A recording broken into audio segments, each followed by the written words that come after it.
I'm glad you guys brought that up because I think that now, especially in today's culture, right, being a comedian or any sort of entertainer is so touch and go. I've heard Dave Chappelle talk about it. I've heard Kevin Hart talk about it. I've seen some big, YouTube like I don't know if you guys are Long Beach Griffey. No. Okay, well I'll keep. Is he like a streamer or something like that? He's like Is he like an Aiden Ross? He's like one of those dudes that like he basically he does skits, right? He does like comedy skits. He's like a universal comedy skit dude. He's a brother. Yeah, he's like but basically, but off the Kevin Hart and the Dave Chappelle, even Chris Walker was saying this before. It's like nowadays it's so easy to get canceled, right? It makes it really difficult as a comedian, but also in society because Chris Walker was saying not verbatim, but by basically taking the comedy out of comedy, you're taking away any sort of room for growth, for nuance, for, just anything. Like, you're not allowing anything to breathe anymore. And so nothing can be a joke anymore because either somebody gets offended by it or, if there's one person in the room of 100 who, whatever, I don't know, who faints, gets a heart attack, all of a sudden it's like, we gotta shut this whole thing down. So as an you guys are an entertainment channel, I bet that sometimes even myself, like, I could be posting memes in a group chat with my buddies or whatever on social media, especially social media. I'm like, damn, I know, like, I've been told, like, I go hard in the pan on social media, and even sometimes I'm like, damn, okay, did I go a little too hard that time? But then it's like you see where it came from, and you got 100,000, a million some people liking it, sharing. It's just like, yo, even if I may have went really hard, but y'all fuck with it. You know what I mean? Y'all, I'm not like, y'all fuck with it. Like, yeah, there might be 100,000 people who don't fuck with it, but there's 100,000 more people that do fuck with it. So it's just like, where do you kind of draw the line? And you even kind of see that in politics, right? It's like now with the last election, it's like, is this many people vote for this person? This many people vote for that one? Even if you don't know who's doing what, you go on social media and you'll find that many more people who think the opposite of you if you go and dig for it. So like, it's such an interesting dynamic going in social media now where it's like, do you cancel everybody or do you just kind of let comedy be comedy? And I don't know if it's something like politics, whatever, that's a different balance. But I'm sure it sounds like it's an entertainment channel like that. That's kind of always something that you're fighting. Yeah, and I think it's something you fight just because, like, although the views of the people that we watch might not reflect our views, we still react to it. So people still assume, like, all right, well, they must like him somewhat or must agree with him somewhat that they got him on the show. You know what I'm saying? Well, because you're reacting, you could be reacting to something that's popular, something that's controversial, whatever. Exactly. The fact is, it's something that is newsworthy and it's grabbing people's attention, and people want opinions about things. Like, an album comes out, or I don't know, a new video game, or like a sports team, whatever.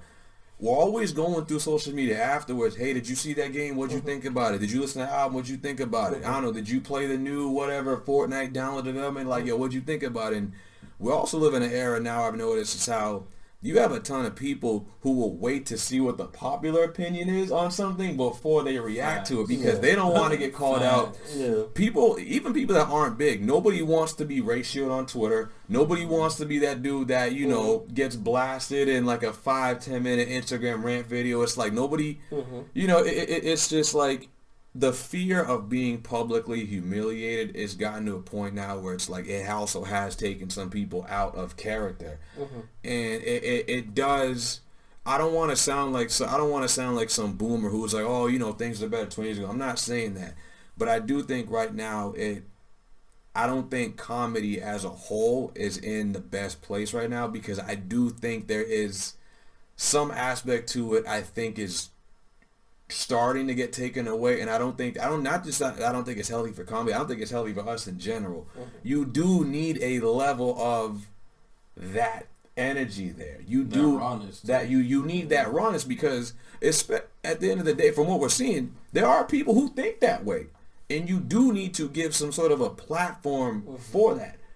at least to get it out, because if it doesn't, it's going to come out in another way and it's going to be bad. And the thing is, if it's not hurting anybody per se, if it's not perpetuating anything that's rarely going to cause some serious damage, I think that's where you got to pump the brakes just a little bit, you know. And it's just, I want to be sensitive to everything that's going on in the world right now, because there's some real shit out there, but there does need to, but you can't shut it all down either. We still need to laugh. We still need to be loose, because I think as comedians, I've heard other comedians talk about this. I can't think of it off the top of my head, but a lot of comedians, we're laughing at ourselves. You know what I mean? We're making light of really dark shit that happens in our lives. When you hear Kevin Hart got famous off of roasting himself.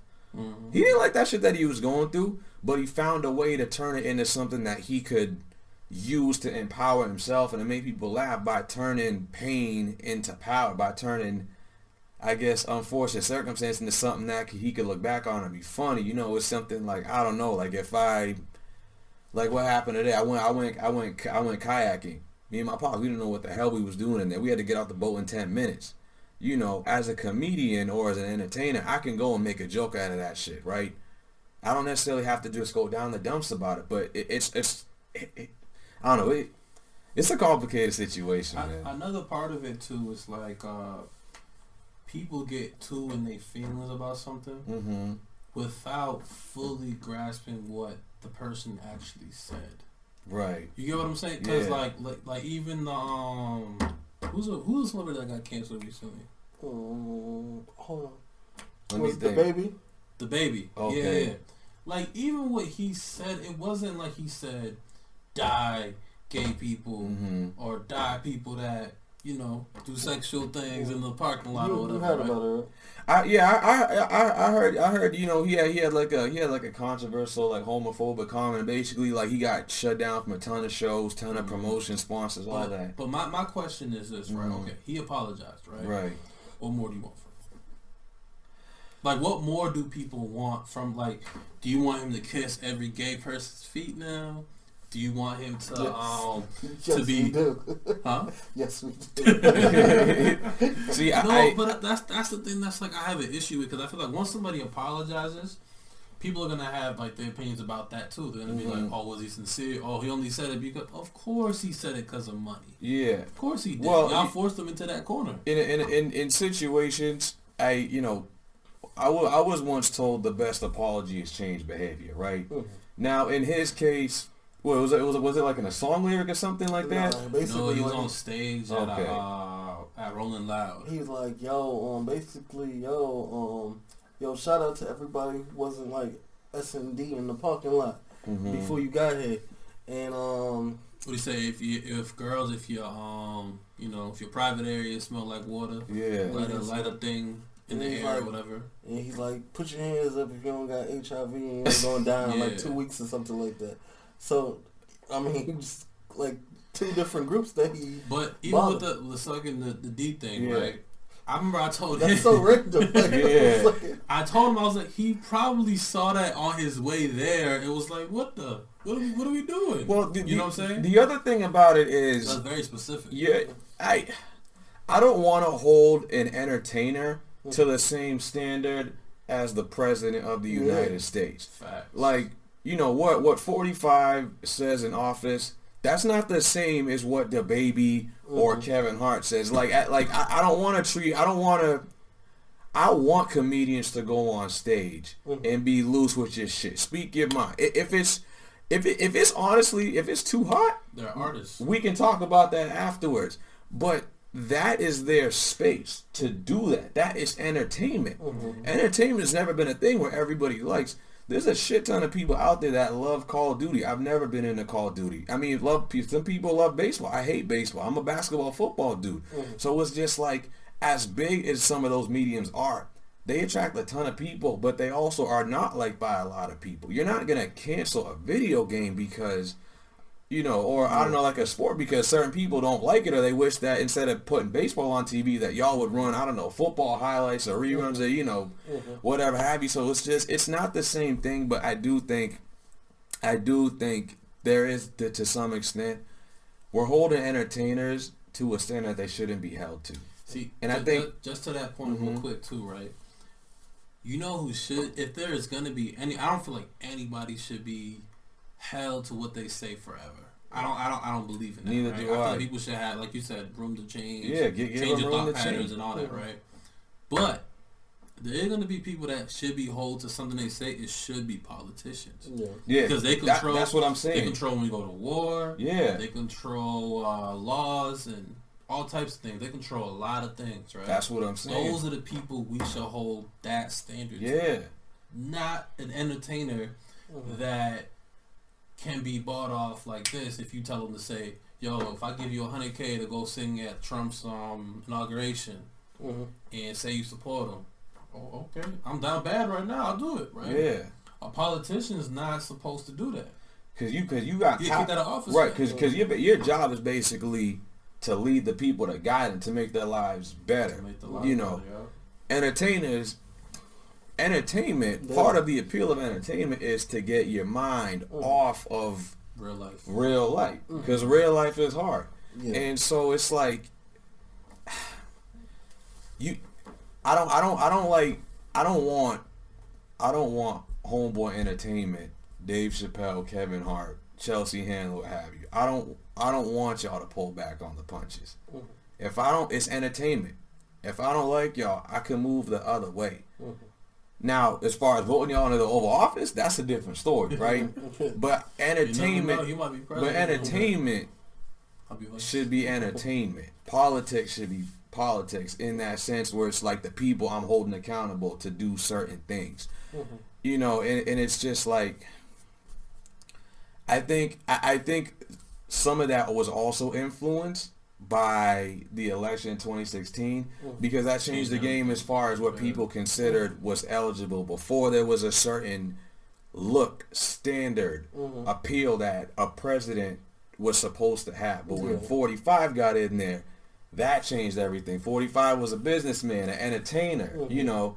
Now this person in the Oval Office, so now it's like, okay, well, if he's able to do this, the other side came with it too, where it's like, okay, now we're gonna start treating entertainers like political affiliates or whatever. Some of that comes from the fact that it was okay. If we can't trust the person in the Oval Office, now we need people who aren't in politics to do something about it. So that was part of what came with the other side about it too. But the other side was, now it's like, it's almost like in basketball, they call positionless basketball, how you got centers shooting jumpers. It's like nowadays. Yeah, not all the old school guys. Yeah.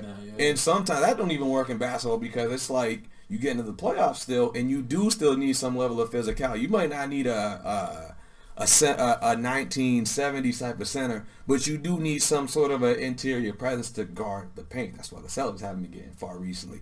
But different time, different story. But basically what I'm trying to say to that point is, you still do need to have some locked in tradition in there. You can't just cancel every single joke if it's coming from an entertainer, because then there's no entertainment.